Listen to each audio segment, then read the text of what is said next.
Hai, selamat datang di podcast kelompok 5 yang mengambil tema menjawab tantangan ekonomi generasi Z dengan judul Tangan Penggerak.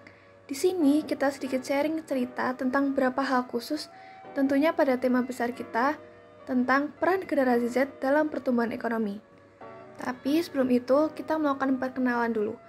Perkenalkan, nama saya Eufrasia Ingerlis dari 10 IPS 1 absen 9.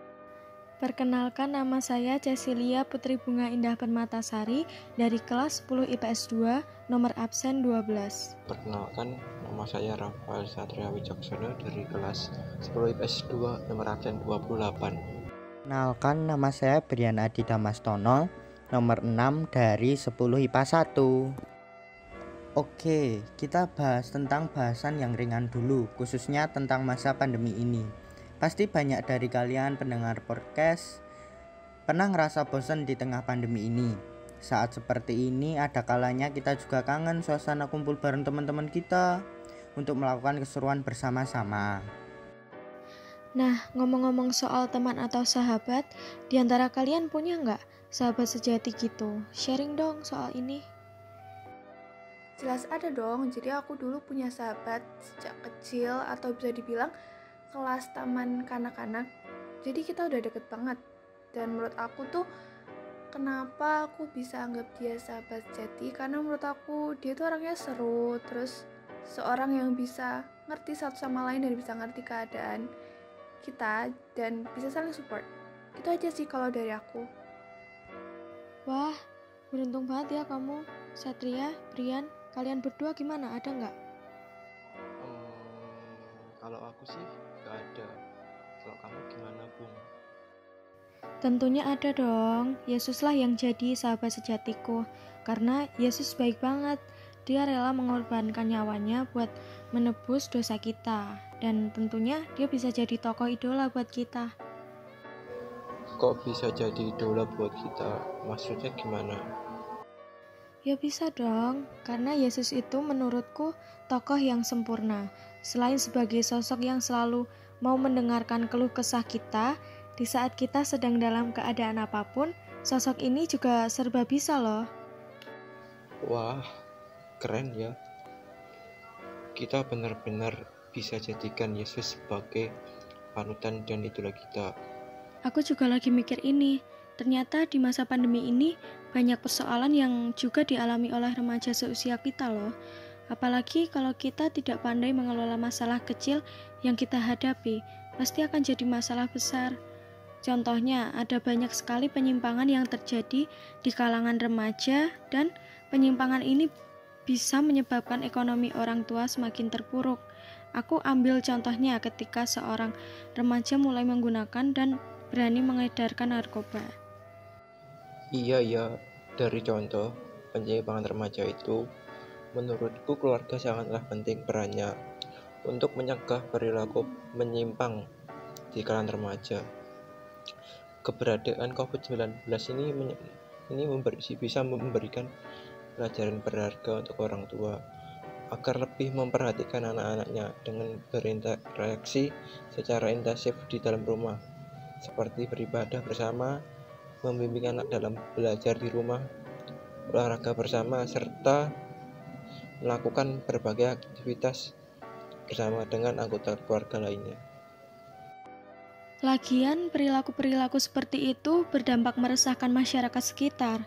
Efek terparahnya dapat menimbulkan korban jiwa akibat perilaku menyimpang yang mereka lakukan. Dan saat ini dampak kematian tidak hanya disebabkan oleh narkoba, tapi juga karena terpapar COVID-19. Kupikir ini bisa juga menimbulkan dampak bagi perekonomian di Indonesia. Ternyata penyimpangan perilaku manusia itu termasuk juga ketika manusia bersikap tidak menghargai kebudayaannya.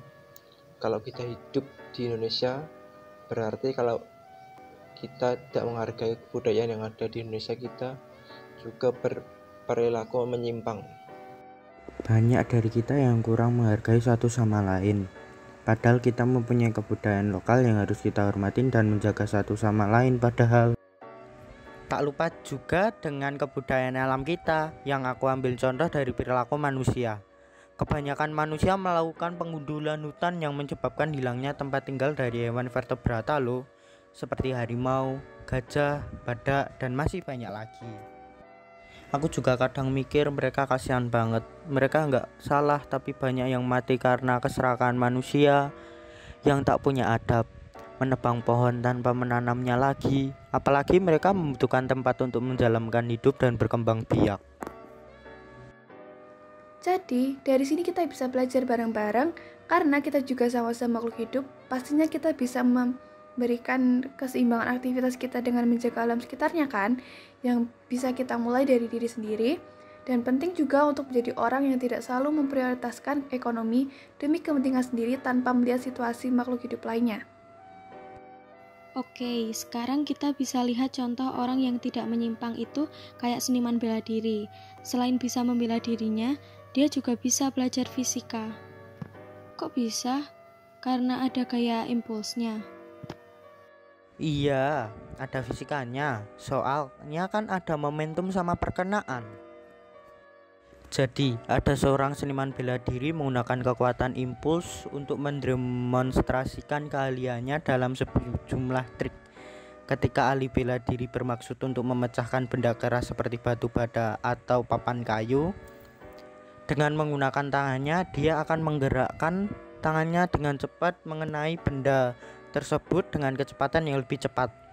Dengan meningkatnya kecepatan, waktu reaksi berkurang secara signifikan dan gaya impulsif yang besar terbentuk. Gaya impuls ini cukup kuat untuk memecahkan benda keras menjadi beberapa bagian. Oh gitu, penjelasanmu jelas banget soal ini. Sekarang kita semua pengen tahu nih soal beberapa kreativitas yang ada di Pulau Jawa ini, yang katanya punya banyak keragaman dan banyak kerajinannya. Oh, pastilah. Di Pulau Jawa ini banyak cara untuk mengembangkan kreativitas kita. Misalnya dengan membuat kerajinan tangan, lalu kita jual. Dengan begitu, kita bisa mendapatkan keuntungan dan dapat untuk memajukan perekonomian. Oh ya, terlebih juga jika kita ingin menjual suatu produk yang kita hasilkan, kita juga harus memperhitungkan biaya pokok produksinya juga. Hitungan. Sekarang cara hitungnya gimana dong? Nah, untuk hitungannya itu, biaya bahan baku ditambah biaya tenaga kerja ditambah biaya overhead pabrik.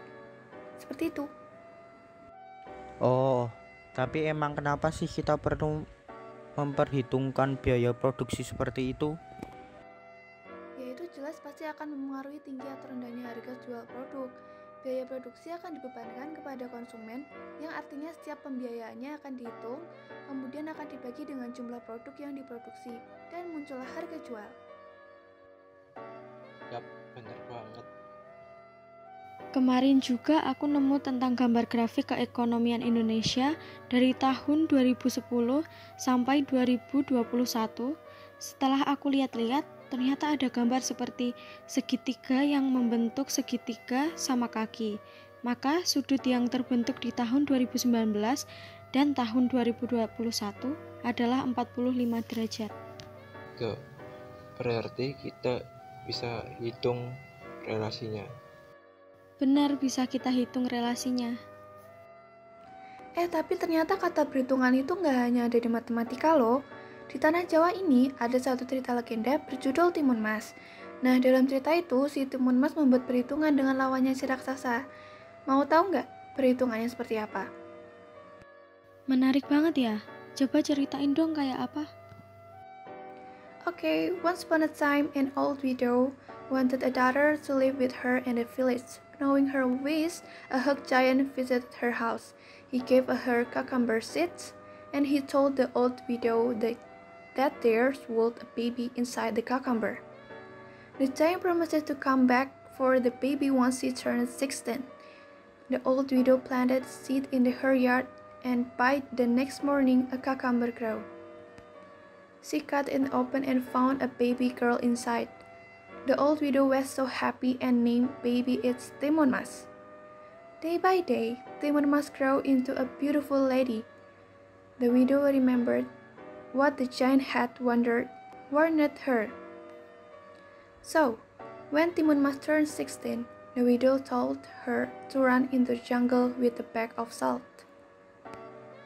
"You must not let the giant catch you," the widow cried out as Timun Mas ran into the jungle. Then the giant came and asked the widow for the Timun Mas. The widow refused to tell him, and so he went into the jungle. He angrily called out for Timun Mas. Timun Mas heard his voice and ran away from him. The giant chased her. Timun Mas threw the salt that the widow had given her. It turned the jungle into a muddy field. The muddy field swallowed in the giant, and he was never seen again. Finally, Timun Mas returned home and lived happily ever after in the old widow. Nah, dari cerita itu, kalian tahu kan apa yang dimaksud perhitungan dalam cerita Timun Mas tadi? Wah, bagus ini cerita yang kamu bacakan. Jadi dalam hal ini, perhitungan itu adalah semacam membuat rencana pembalasan atau strategi untuk bisa menang begitu ya? Keren. Dari cerita Timun Mas itu, kita bisa belajar banyak. Terus gimana resensimu? Oh iya, jadi dalam buku fiksi yang aku baca ini ada kelebihan dan kekurangannya loh. Kelebihannya sih menurut aku banyak pesan moralnya dan bisa dibaca untuk semua umur karena gaya bahasanya yang ringan. Alurnya juga sangat nyaman untuk dibaca karena menggunakan alur maju. Legenda itu apa sih? Nah, untuk kekurangan menurut aku tuh ada beberapa tokoh yang berkarakterisasinya masih kurang, tapi itu juga bukan hal yang mengganggu kualitas ceritanya. Wah, gak terasa nih kita udah lama-lama berbincang di sini. Betul, gak terasa banyak banget yang kita bicarain di podcast kali ini. Jadi, kesimpulannya di masa pandemi dan zaman modern ini banyak generasi zaman now yang memiliki peran penting untuk membantu pertumbuhan ekonomi. Generasi ini dapat memberikan penjelasan secara teori dan mengembangkan keterampilan yang bersifat global.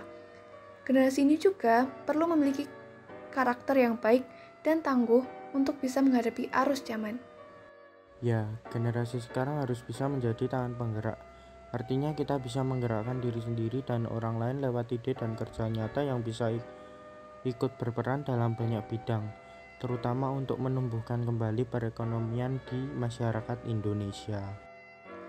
Oke, semoga podcast kita ini bisa menginspirasi generasi zaman now dalam ambil bagian memperbaiki keadaan bangsa. Oke, sekian dari kami. Jangan lupa untuk tetap mengingat terus peran kita yang sangat berdampak baik bagi masa depan. Sampai jumpa lagi ya pendengar podcast. Bye-bye.